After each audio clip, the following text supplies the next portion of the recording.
देखिए 10.1 क्या बोलता है, लिखा है monochromatic light of wavelength 589 nanometre is incident from air on a water surface. यानी एक मीडियम एयर है और दूसरा मीडियम वाटर सरफेस है। What are the wavelengths, frequency and speed of reflected and refracted light, और रिफ्रैक्टिव इंडेक्स ऑफ वाटर दिया है 1.33। ठीक है, ये CBSE सैंपल पेपर 98 में क्वेश्चन दिया हुआ था। खैर उससे मतलब नहीं है। देखो सबसे पहले तो गिवन की बात कर लेते हैं। रिफ्रैक्टिव इंडेक्स ऑफ वाटर लिखा है। अब आप चाहे उसको ANW लिख दीजिएगा और चाहे N लिख दीजिएगा 1.33। कहीं कहीं म्यू लिखा जाता है, तो आपकी मर्जी जो आप उसको इंडिकेट करें। ठीक है, पहला पार्ट क्या रहे हैं फॉर, अच्छा और क्या दिया है, वेवलेंथ दी है 589 नैनोमीटर, यानी वेवलेंथ दी है 589 इंटू 10⁻⁹ मीटर, ये वेवलेंथ दी है यानी एयर में। हम चाहें तो लैम्डा इन एयर लिख देते हैं या लैम्डा ही लिख देते हैं, कोई दिक्कत नहीं है। तो कहते हैं रिफ्रैक्शन के बाद, देखो हम बात करेंगे आफ्टर रिफ्रैक्शन, आफ्टर रिफ्लेक्शन, पहले रिफ्लेक्शन लेते हैं। अच्छा, रिफ्लेक्शन में हम जानते हैं कि incident and reflected rays are having same medium, सही कह रहा हूं, are having same medium, are having same medium.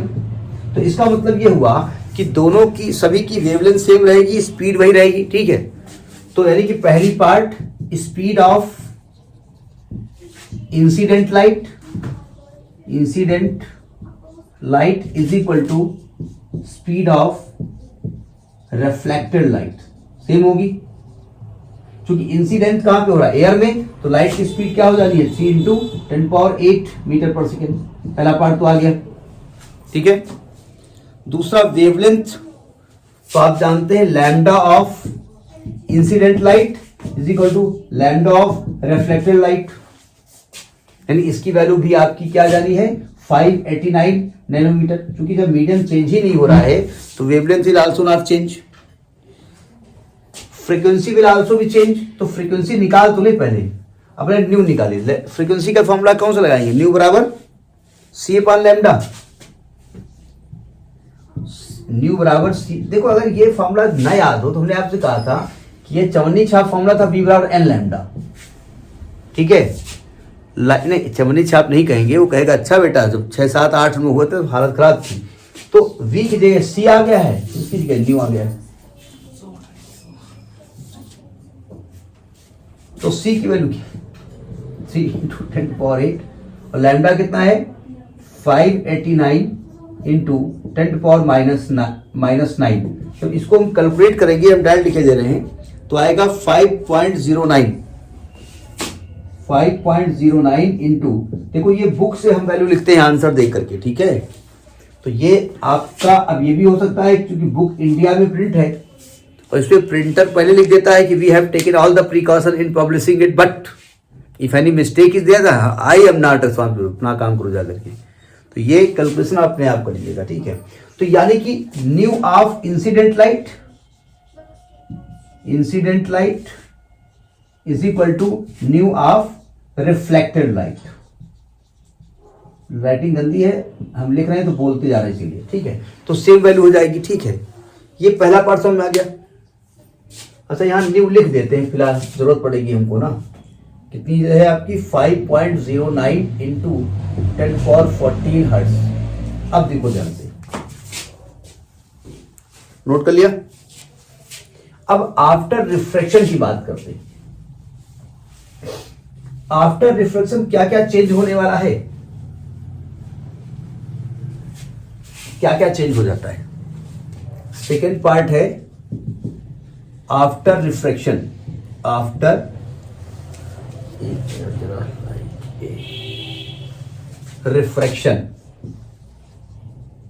तो हमने वेवलेंथ मान ली, निकालना पड़ेगा ना, वेवलेंथ हमने λ1 मान ली, और फ्रीक्वेंसी वो तो न्यू ही रहेगी, और स्पीड आपकी बदल जाएगी, वो हमने v मान ली, VW स्पीड इन वाटर। ठीक है, अब बताइए स्पीड इन वाटर निकालने के लिए यहां किसकी हेल्प लें? तो हमने रिफ्रैक्टिव इंडेक्स का फॉर्मूला पढ़ा है, speed of light in air upon speed of light in medium VW, ये पढ़ा है ना आपने। ये एब्सोल्यूट रिफ्रैक्टिव इंडेक्स का फॉर्मूला था, जिसमें लाइट एयर से मीडियम में जाती है, वैक्यूम से मीडियम में जाती है, जो भी आप कहते हैं। तो यहां से अगर हम speed of light in water निकालेंगे तो c अपॉन n आने वाला है। c है 3 इंटू 10⁸ और n है आपका 1.33। तो इसको हम कैलकुलेट करेंगे तो वैल्यू आएगी 2.26 इंटू 10⁸। तो ये तो speed of light in water हो गया। ठीक है, फ्रीक्वेंसी आपकी मालूम है, फ्रीक्वेंसी वही रहेगी, फ्रीक्वेंसी न्यू विल बी आपकी 5.09 इंटू 10⁻14 हर्ट्ज आफ्टर रिफ्लेक्शन। ठीक है, अब वेवलेंथ कहां से निकाले, वेवलेंथ कहां आने वाली है? तो देखो v बराबर एन लैम्डा, तो सस्ता वाला ये लगा दे, तो v बोले तो v ये, और n हो गया न्यू, और लैम्डा हो गया लैम्डा 1। ठीक है, वैसे वेवलेंथ इन एयर और वेवलेंथ इन मीडियम का फॉर्मूला था। ठीक है, हम चाहें इसका इस्तेमाल कर सकते हैं, ये बेचारा कहीं इस्तेमाल नहीं हुई है ना, अरे भाई बेचारी इस्तेमाल नहीं हुई है, चलो हटो, हम इसका इस्तेमाल करते हैं। तो हमने पढ़ा है wavelength in water is equal to wavelength in air upon refractive index, ये होता है फॉर्मूला। मतलब अगर हम फॉर्मूला जो लगा रहे थे वो सही था, लेकिन इन साहब का कोई इस्तेमाल नहीं हो रहा है ना, ये मालूम है ना आपको? पक्का? तो बताएं कहां से आया है? देखो v बराबर एन लैम्डा होता है, जब मीडियम की बात करेंगे तो v बराबर n क्या है, न्यू, लैम्डा इन मीडियम 1, और जब एयर की बात करेंगे तो यहां c आएगा न्यू, लैम्डा इन एयर आएगा, दोनों को डिवाइड कर दो, ये कट गया। और ये क्या होता है, v upon c 1 upon refractive index होता है, ये n फ्रीक्वेंसी है फॉर्मूले में सस्ती वाली, तो ये 1 अपॉन न्यू हो जाएगा is equal to lambda 1 upon lambda a, 1 upon n, sorry क्या लिख रहा हूं, 1 अपॉन एन हो जाएगा। तो जब लैम्डा यहां इसको ले जाएंगे तो जब लैम्डा 1 निकालोगे तो लैम्डा ए अपॉन एन आ जाएगा। समझ बात नहीं, यही हम जानबूझ के फॉर्मूला लगा रहे हैं लैम्डा इन एयर को रेस्पेक्ट देने के लिए।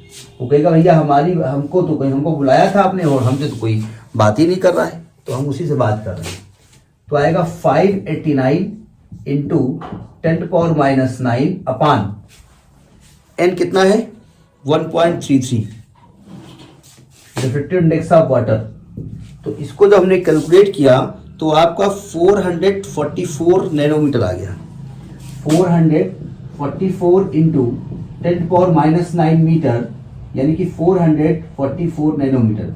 कैलकुलेट कर लीजिएगा, ये आगे पीछे वैल्यू हो सकती है, क्योंकि हमने कहा ना कि हमने चीटिंग मतलब चीटिंग नहीं कहेंगे, हमने देख करके इसकी वैल्यू लिखी है। ठीक, तो ये आपका 10.1 क्वेश्चन नंबर हो गया।